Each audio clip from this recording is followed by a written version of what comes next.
এখন মেকআপ চলছে, বাবা চুন বালতি নিয়ে রেডি, এদিকে লিলু রেডি, এইদিকে আমি রেডি।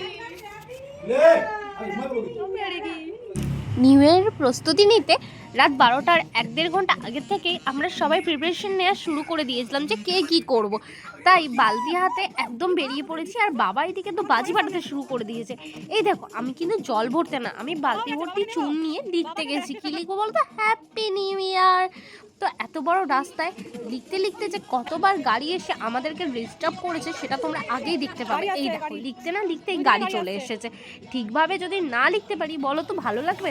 এইদিকে গাড়ি, আমি যদি না সরি কখন যে ধাক্কা মেরে আমাকে উড়িয়ে দিয়ে চলে যাবে তার নেই ঠিক। পাড়ার সব কটা লোকজন ঘুমাচ্ছেন না, শুধু আমরাই জেগে আছি প্যাঁচার মধ্যে। এই ঠান্ডার মধ্যে যে কিভাবে আমরা কাঁপতে কাঁপতে লিখেছি, কিন্তু মনে হয়নি যে এতটা ঠান্ডা। কখন যে লিখতে লিখতে ঘাম ঝরিয়ে দিয়েছি সেটাও ঠিক মনে নেই। তো নিজেদের খেয়াল মতনও লিখছিলাম। এদিকে বাবাও আমাদেরকে হেল্প করতেছিল, কারণ রাত্রেবেলা তো আমরা একা লিখছিলাম।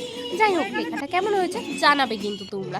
Happy new year 2026। শুধু লিখলেই হবে, সাথে তো একটু নাচও দরকার। আমরা কিভাবে এনজয় করেছিলাম চলো তোমাদের সাথে শেয়ার করি।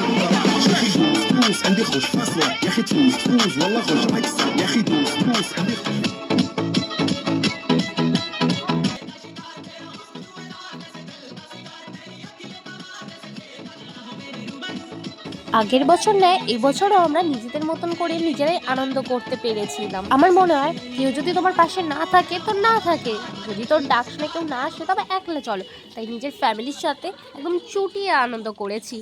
নেক্সট ইয়ার যদি তোমরাও আনন্দ করতে চাও চলে আসো আমাদের সাথে পার্টিসিপেট করতে, সবাই মিলে একসাথে হই হুল্লোড় করবো। ঠিক এইভাবেই আমাদের কালকের রাতটা এরকম আনন্দতে কেটেছিল। কেমন লাগলো জানাতে ভুলো না। এখনের জন্য চলো তাহলে টাটা।